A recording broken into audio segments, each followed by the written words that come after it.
So, right on the heels of the Wisconsin shit show from last week, we now have the Colorado shit show from this past weekend. Just when you thought it couldn't get any worse, it actually did.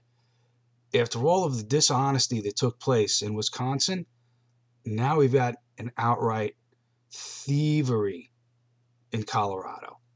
They didn't even have a primary or even a caucus. They had a state convention. I never even knew such a thing happened in this country. I thought that every state had a primary or a caucus. I was surprised, really surprised to find out that they're not the only one in Colorado. There are a few states that actually have a state convention, which means that there's only one place in the whole state that you can go to vote when you're choosing a candidate to run in an election. And you can only really go there if you're a delegate.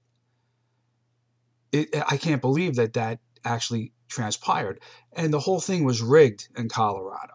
It was completely rigged so that Trump not only couldn't even win one single delegate.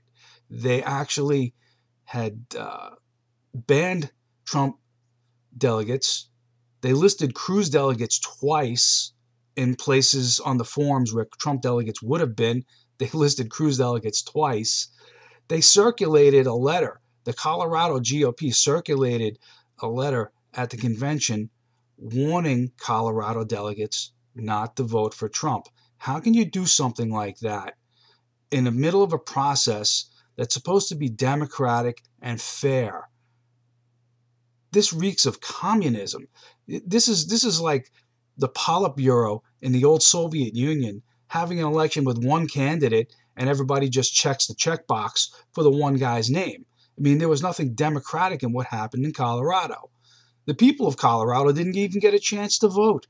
How does that make you feel if you're a resident of Colorado? You didn't even get to vote. The party of your state voted for you. They chose on your behalf because they didn't think that you had the maturity and the intelligence and the integrity to vote the way they wanted you to vote. Perhaps they thought that you had the intelligence and the integrity and the maturity to vote the right way, which is not for Cruz. They took your choice away from you in Colorado. This is a tragedy. This is really right on par with a national tragedy. This just can't get any worse. I've never seen a race like this in all my life. I've never seen it get as dirty and as ugly and as dishonest as this race is getting right now. It's just beyond belief. And from what I hear, Indiana is poised to do the same thing that Colorado just did. I've read that there's going to be a state convention in Indiana. The party bosses in Indiana are staunchly opposed to Trump, and they've already stacked the deck that he's going to be shut out of their convention. How could this happen in America? How could we have an election with one candidate? How could we have one candidate who's as popular as Trump is nationwide being shut out of entire states?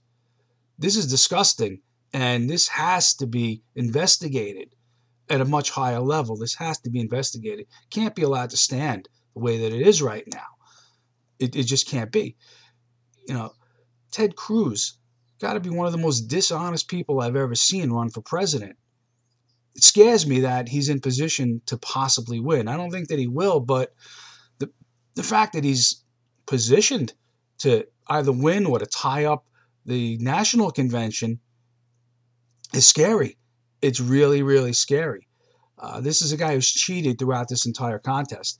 He cheated in Iowa and screwed Ben Carson. He cheated again in Hawaii and he screwed Marco Rubio.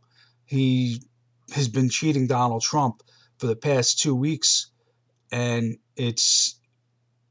we're hemorrhaging delegates now, and it's actually getting to be a little scary. The firewall is in New York.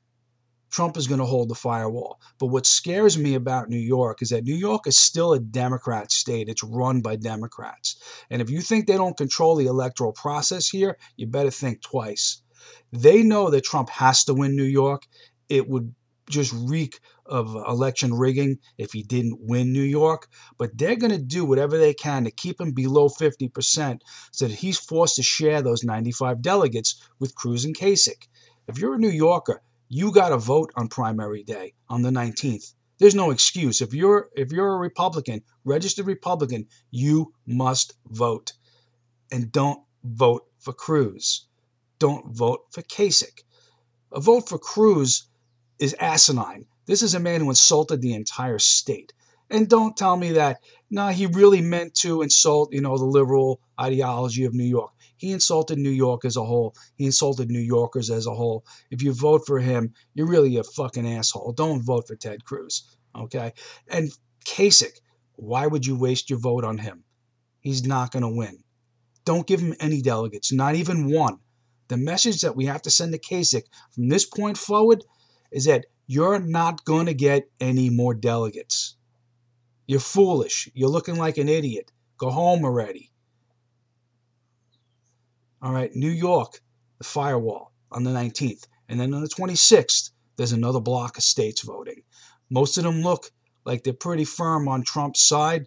There's 172 delegates in play on the 26th. We want all of them. We have to put a stop to the nonsense that Cruz's people have been playing for the past couple of weeks. That's got to end. We have to hold the line and we have to push back. If Trump wins a clean sweep in New York and on the 26th, he'll end up at that point with over 1,000 delegates. At that point, it's just a matter of, one last putt to put it in the hole. Let's do this. Let's get it done. Enough of Ted Cruz. He's a sleazebag. He's the most dishonest guy I've ever seen. I can't believe that in the beginning of this process, I actually thought he was a good candidate and a likable guy. Not anymore. I'm not voting for Cruz. Not now, in the primary, and not in November if he gets the candidacy. Not voting for Cruz. Never Cruz. Never Cruz. Never fucking Cruz. Okay? I'm not voting for him. You shouldn't either.